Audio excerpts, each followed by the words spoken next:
Welcome to number 6. I'm Mansour Bello.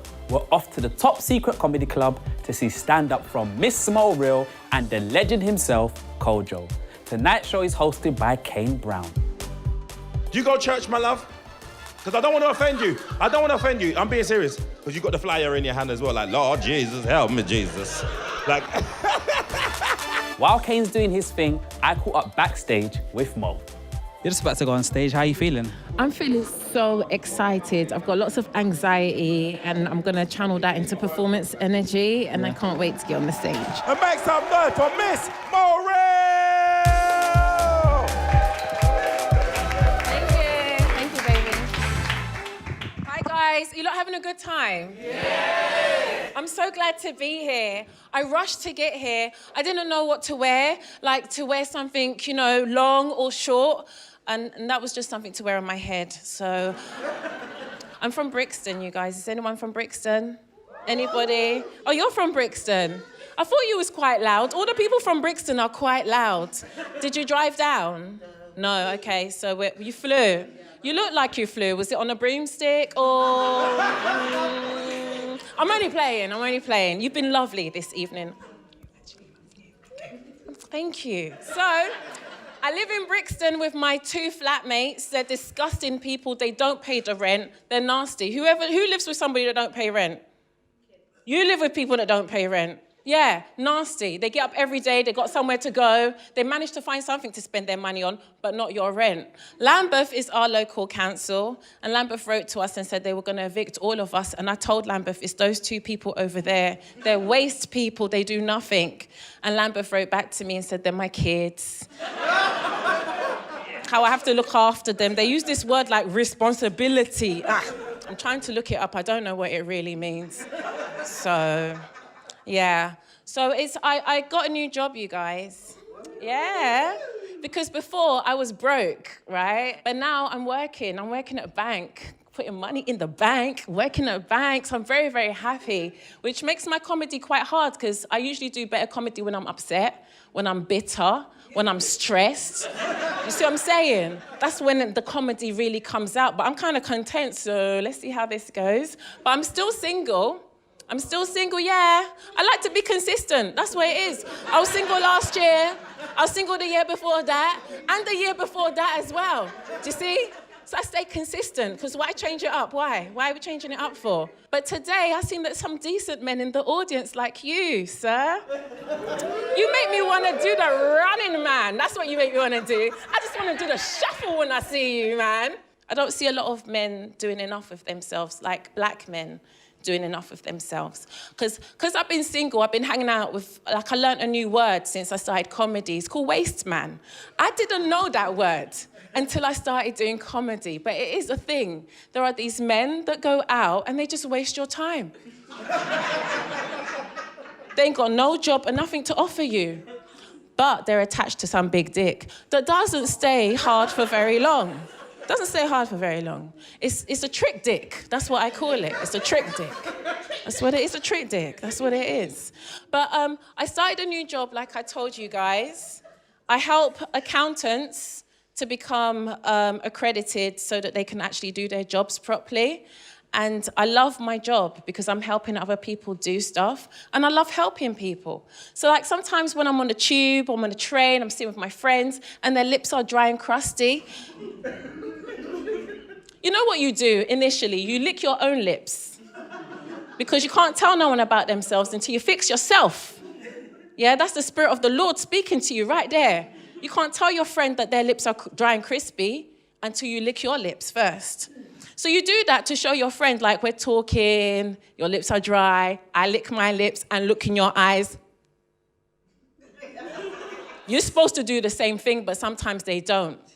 So their lips are still dry and crispy. Then what do you do to show support? You go into your bag and you get lip balm, not to share, because you don't know where their hands have been.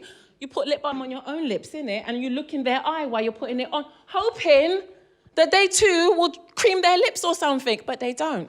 They don't. They leave their lips to be dry and crispy while they're speaking to you. I don't know what that's about. It's disgusting. I don't know why. And breath. Bad breath. Bad breath in the office, at work or anywhere is unacceptable. No one wants to hear what you got to say when you got bad breath. You could be on fire, burn. Because you're either going to tell me and then I'll be burning in my chest. Some people's breath is so bad it's burning the hairs in your actual nostrils and hurting your chest. You might have important things to say. I don't want to know. Maybe I'm about to hurt myself. But your breath stinks. Leave me to hurt myself. Because God's trying to show me something. Let him show me it, not through your breath, though. Brushing your teeth is very, very important. I notice some people just like to skip it. I don't know why.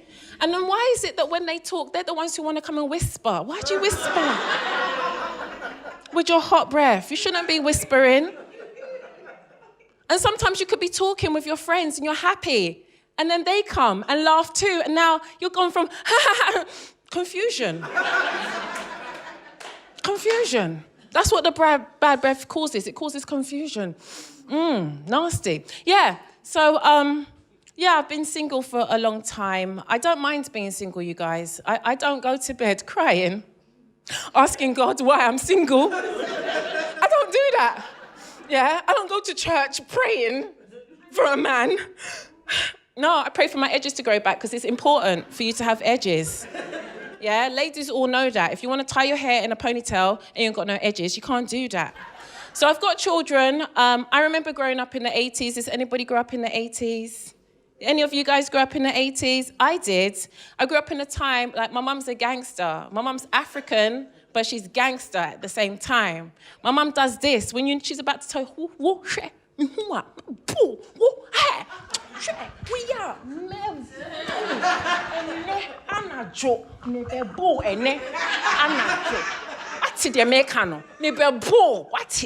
that means she's going to beat you, basically. She's going to beat you. My mum only had to give me one look. One look, put the thing down, sit up straight and stop what you're doing. Nowadays, you give your kid one look, they're looking at you back like, what, fam? What, we live in the same house? What, you got something to say? What, come on then, let's go. That's how my kids are gangster kids. It's very, very hard to discipline gangster kids. I noticed that kids have an attachment with their phones. If you take away their phone, they seem to feel some type of way. But the thing is, when I take away my kid's phone, I feel some type of way too, because I'm paying for a phone you can't use. I can't tell you to put the rice on because I've got your phone. So it's very hard to discipline your kids. You don't want to beat them. They might slap you back. Back in the day, you never thought of slapping your mum back, even dodging it. Even dodging the blows that she was about to give you made her feel like you. What are you blocking the slaps for? Huh? You are blocking it. Sometimes when you're blocking it, they think you're attacking them as well, isn't it? And all you're trying to do is live.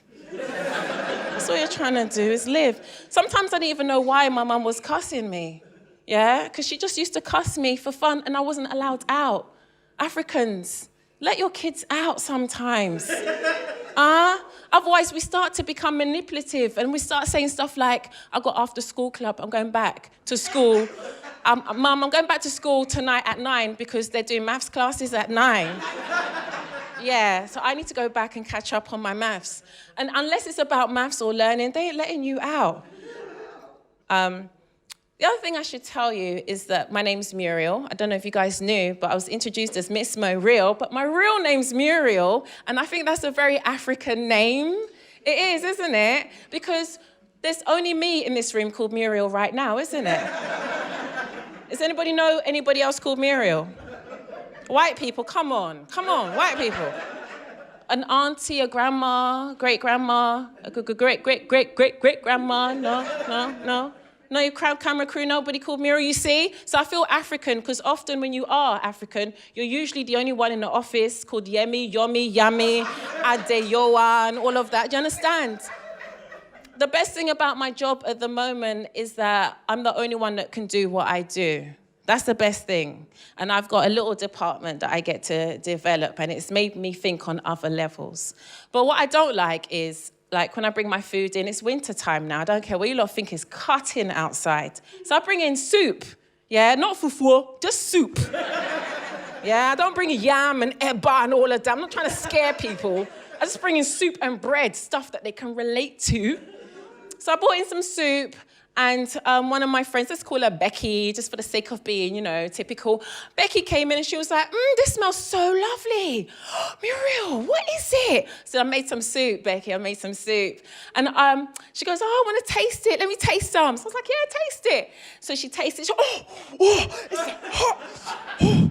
Oh my God. What's in it?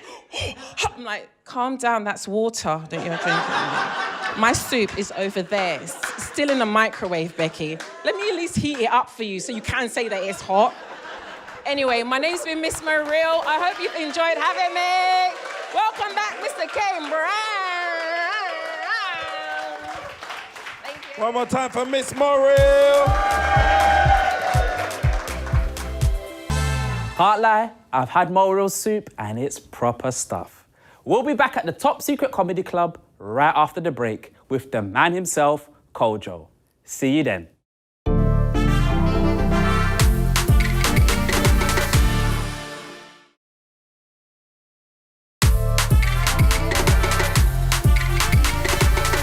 Welcome back to number 6. I'm Mansour Bello, and audience, this is your final call, because Kojo is about to take the stage.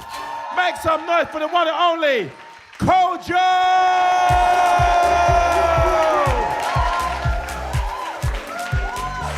What's going on? All right, cut that. I ain't got time. I'm in a rush. I ain't got jokes, I got problems, you hear me? Got a few things to get off my chest. Do we have any Jehovah's Witnesses in the house? All right, let's talk about them. Now, I don't know anyone in here personally, but I'm sure I can speak on your behalf and say we are fucking tired of hiding in our own fucking house. We're all fed up, aren't we? Do you know what I mean? Because Jehovah's Witnesses, they're relentless, innit? They don't know how the fuck to give up, do they? Just...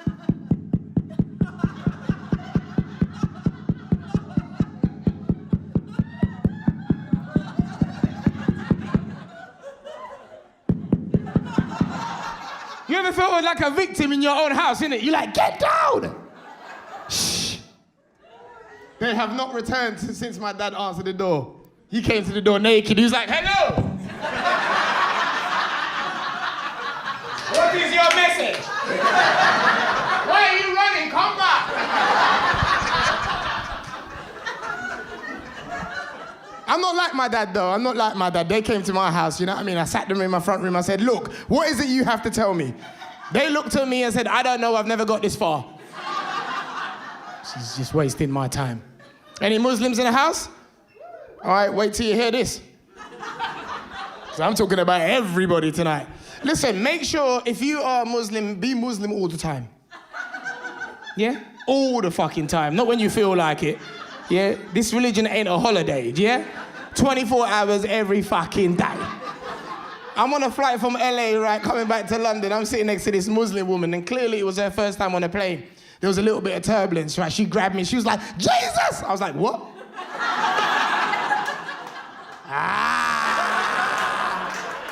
You're gonna call.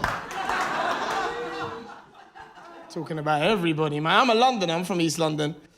My family are from Ghana. Any Ghanaians in the house? Are we here? Okay. My family's good, man. The only person that really frustrated me was my dad. My dad really frustrated me because in our estate, right, I was that kid who used to get called in, right, when we were all playing that, yeah? I used to get called in and my dad would just fuck up the game. He had no respect for what we was doing outside, you know what I mean? Yeah? And my dad would just call me, Kojo, come here. I don't know what it is about African parents, but they must use their whole fucking hand. Come here. Now, growing up, my best friend was a white kid. His name was Michael Murphy, right? Michael Murphy, we used to play football every day after school, right? And Michael today had had enough. He was like, coach. Not to be disrespectful. What's that about? Every fucking day we're playing football and your dad fucks up the game. Coach, my mum calls me every day. What do I say? Fuck off. Can't you see I'm playing act? Coach, you can do the same. Now you go in there, you let him have it. And there's a little part of you, there's just a little part of you that believes in Michael's spirit. You believe in Michael right now, but then you realize Michael don't live in your fucking ass. Right? But I went there, right? I turned to my dad and said, Dad, what's up? Go to the store and get me Ribena. Ladies and gentlemen, this is all I said to my dad. This is all I said. Dad!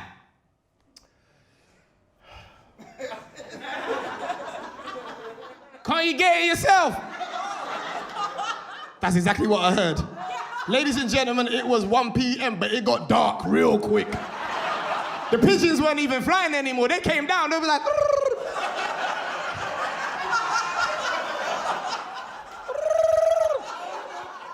Don't say that! Now, there's 3 stages of disrespect when you disrespect a black parent, right? The first one is they start laughing. Because they can't fucking believe what they've just witnessed.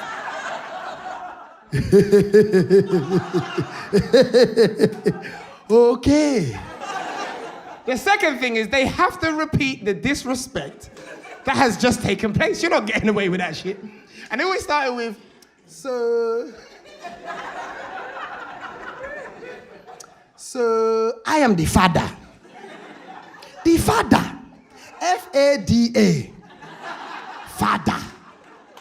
The father asked the son to go to the store and get Ribena. The son replied to the father who created him and said, I should get it myself with my own personal hands. Myself. Ladies and gentlemen, that is all I remember. I woke up in the hospital fucked up. I used to be light-skinned. This is a bruise. You get me? My parents beat the shit out of me. Frustrated, man. My dad was mean. Michael would come outside my house every Saturday morning wanting to play out. Remember that play out? Yeah? Want to play out? Yeah, come and play out. Let's play out. Michael would knock on my door. Hi, Mr. Annim, can Kojo come and play out? My dad looked at me. Go downstairs and tell him you're not in. Tell him you're not here now. Michael had so much privilege as a white child. He had so much privilege. At the age of 8 years old, Michael found out about a word that I only found out about when I was 30. That word is called choice. 8 years old, Michael could pick the cereal that he wanted, right? So they go to the supermarket and Michael could pick one thing. My black parent didn't give me choice outside the supermarket. I had a meeting. We was outside, my mom was like, that is Tesco. Now, when we enter Tesco, don't ask me for nothing. Repeat what I said. And you start crying, right? Why? Because they walk you past your favorite cereal straight away. You're 8 years old, losing your fucking mind.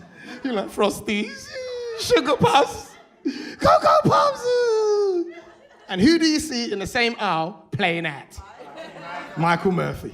And he is running amok. He's messing shit up. All right, coach. All right, mate. I'm playing at. He's knocking shit over. His mum's chasing him. Stop it. Stop it. Ladies and gentlemen, only a black parent will beat their child for what they see another child doing. I'm standing over there. I can't pick my favorite cereal. My mum was losing her mind. Hey, Kojo, come here. Come here. If you ever in your life... Family times are hard, man. Single people in the house make some noise. Single men make some noise. If you watch porn, make some noise, guys. Sir, come on. Own up to it. Own up. Those muscles aren't from Fitness First. Let's stop bullshitting. You have no membership there, sir.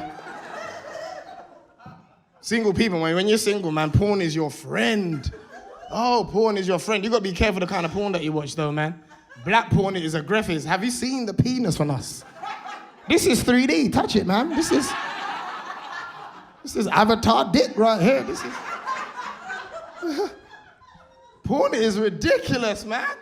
Seriously, and porn stars, man, they come differently for me. Ladies and gentlemen, I'm going to keep it real with you, though. When I come, right, it's real quick. That's it. You can judge me if you want to. I don't give a damn. That's all I have. These fuckers, they fuck for 3 minutes and come for 4 days. You've seen them.